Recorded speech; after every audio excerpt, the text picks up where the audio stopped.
All right, so welcome. I want to talk about real estate. This time I want to talk about, does the age of a property matter? Does age actually matter? It's an excellent question that a lot of first-time buyers ask because they see a lot of homes that have huge sizes, priced really well. It's because they're older versus maybe a newer build. So I want to cover it in a few different aspects. I want to cover the design of the home. I want to look at it from the actual standards of the build, so the actual plumbing and electrical details of the actual home. And I also want to focus on value and upkeep. So it's very easy to say, older homes are less expensive, so it's definitely the better purchase. Not necessarily, because you also have to consider the upkeep cost. So we're going to take a look at all three of those factors and then really give you a really good understanding of what you should consider if you are considering purchasing either a newer build or an older build. Okay, this will cover for both homes and condos. So I'm going to try to cover this very quickly because you know how the attention span is online. So my name is Mohammed from More Realty. We cover the Greater Toronto area. I'm a real estate agent, and let's dive in. So does age actually matter for real estate? First and foremost, we want to talk about design. I'm sure you've noticed already a lot of the older homes, they tend to be larger units, but they do have walls for every single room. What I mean by that is, let's say you're going from the living room to the dining room. It's very common to see that there's either literally a French door, sometimes literally enclosed with separate rooms, or you might see that there are some sort of semi-walls, kind of like a little bit of a wall kind of coming in. Sometimes you'll see a casing for a door, but it's not actually closed. So these are some of the trends that you're seeing with older construction. But the good thing is you'll find that the older builds tend to be larger. Let's focus on a condo for a moment here. So when you're looking at a condo with an older construction, it's common to find 2 bedrooms that are in the 1,000 or even 1,100 square feet. And 3 bedrooms can easily go over 1,200 square feet. While for newer construction, you can actually find 2 bedrooms that are even under 600 square feet. That's right, under 600 square feet for a 2-bedroom. And the reason for that is the way the builders have kind of gone around it is what they do is they build the homes sometimes with 9-foot ceiling or 10-foot ceiling. They'll create open concept style homes. So you'll find that the kitchen, the dining, and the living room is all one large space. The concept of the island is new, right? 20 years ago and before, you'll find that there's a wall separating the kitchen. So the modern construction has allowed for more modern, more open concept homes, which then gave the illusion for it's spacious. So then it allowed the builders to be able to create these smaller spaces. So then you would say, okay, well, why would anybody opt in for that? We'll get right into it. For now, we want to talk about the code and the standards. So especially for homes, you'll see this. For houses that are built in before 1969, the plumbing standard, for example, allowed for galvanized pipe.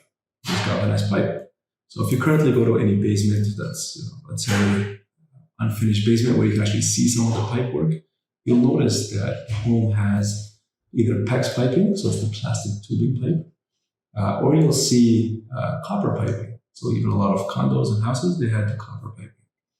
But homes and buildings that are built before 1969, some had something called galvanized pipe, which I think is just a steel or iron pipe that had like a zinc coating to kind of help it from corrosion and whatnot.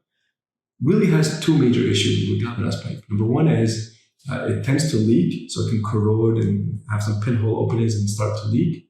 Or number 2 is it can corrode inwards, so the cross-section area will start to be smaller and smaller, restricting flow. So you'll find in some of the older homes, the second floor or third floor might have very low flow getting to the bathrooms. That's a sign that there's probably galvanized pipe. So where should you look out for this? So if you're picking homes in, like I said, I cover the Toronto region, and you're looking at homes in North York, Midtown, downtown areas, so homes that could easily be built before or in early 1960s or before, then there are risks of potentially having that. So that could be, cause some construction costs or renovation costs to make sure you can fix that. And it can easily run into thousands, even tens of thousands, because to get to these pipes, you have to rip out the wall. Also, we have to consider the electrical standards. So some of these older homes built between 1965 and 1979, they have something called aluminum wiring. There's a phase during that time when aluminum wiring was allowed, and a lot of builders jumped on that trend. And unfortunately, aluminum wiring tends to go through a big thermal expansion when it gets heated and cooled and heated and cooled. So it actually comes off of the screws, so it can create more chances of arcing, so more higher chance of fire. And the insurance companies are seeing the trend, so essentially there's a little bit of a premium that you pay for the insurance, given that it has aluminum wiring. So again, to go fix that, remedy that, you do have to rip out the walls and get all that wire, literally pull that and put new wire in. So it gets very costly. These are some of the things that are, if you get a more affordable house that's maybe older, you might come and run into this kind of scenario. So you have to then spend the money there. Also with electrical, you'll probably notice this one is when you go see a home, always check to see the breaker panel, because the breaker panel will tell you several things. You might be able to see if it has aluminum wiring or copper wiring sometimes. But we can also see if it's a breaker panel or if it's a fuse panel. Remember the old fuse panels when we were younger? If they burn out, you have to go replace the fuse. So those were getting outdated, so they got removed, and now there's the breaker panels, which to upgrade it can be anywhere from $2,000 to $5,000. So it's really nice to have. While we're talking about panels, also check to see how many amps are coming into your house. If you have a 100 amp breaker and it's already full and has no more space, realize that the trend now is that we're seeing is electric cars are coming in. So if you want to add an electric car charger to your home, you are looking to probably get a 30 or 40 amp, so you need 2 spaces to run the wire. But if you don't have space in your panel, then you might be forced to upgrade the panel. So that's actually a very common look that I tell a lot of my clients when they're looking at homes, is to see if the panel is already a 200 amp panel, or if it's even the fuse, if there's already a 200 amp, service that's coming to the house, then it could be a nice, $2,000, $3,000, maybe even $5,000 savings, depending on the area and how much it costs to service that area. So something to look out for. So bringing it back now, we're talking about, is it worth it, or does age actually matter?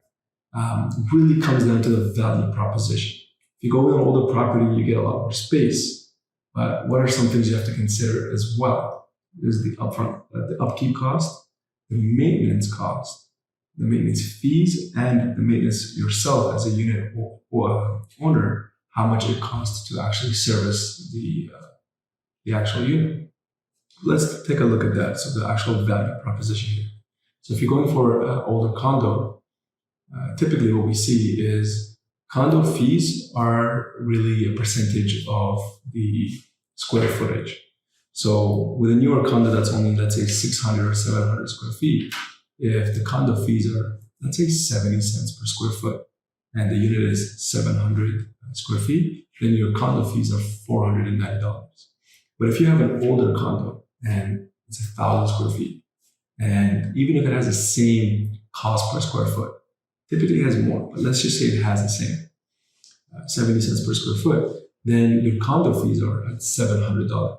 So you're paying over $200 more per month just in holding and maintaining this condo. Now, you might say, okay, well, why don't I just go for an older house? Because the house, of course, is going to be cheap. So typically what we're finding is in a neighborhood, when you're trying to buy a house and you want to go for an older home, the upkeep cost for a house gets very expensive.